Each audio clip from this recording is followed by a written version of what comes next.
আমরা যেই মানুষটাকে ভালোবাসি সেই প্রিয় মানুষটা কি আমাকে মিস করছে? এটা আমাদের অনেকের মনেই প্রশ্ন জাগে। তো আপনি কি করে বুঝবেন সেই মানুষটা আপনাকে মিস করছে তার কয়েকটা পয়েন্ট এখানে বলবো। নাম্বার ১, হঠাৎ করে মনে হবে কেউ হয়তো আপনাকে এখন স্পর্শ করলো বা আপনার পাশে কেউ আছে। তখন মনোবিদদের মতে মনে করে নিতে হবে যে আপনার প্রিয় মানুষটা আপনাকে মিস করছে। নাম্বার ২, এমন কোনো মানুষ যাকে সাথে আপনার অনেকদিন কথা হয়নি, দেখা হয়নি, কিন্তু হঠাৎই বারবার স্বপ্নে আসছে বা তার সম্বন্ধে কোনো কথা আপনার আশেপাশের সকলে বলছেন, তাহলে ধরে নেবেন সেই মানুষটা আপনাকে মিস করছে।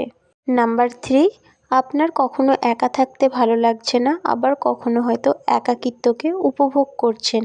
কখনো মনে খুব আনন্দ হচ্ছে, কখনো বা দুঃখ হয়ে যাচ্ছে, হতাশ হয়ে পড়ছেন, কাঁদছেন। ধরে নিতে হবে আপনাকে কেউ মিস করছে। নাম্বার ৪, আপনাকে কেউ ডাকছে না, কিন্তু আপনার মনে হবে আপনার প্রিয় মানুষটা হয়তো দূর থেকে আপনাকে ডাকছে, আপনি তার ডাক শুনতে পাচ্ছেন। ধরে নেবেন আপনাকে সে মনে করছে।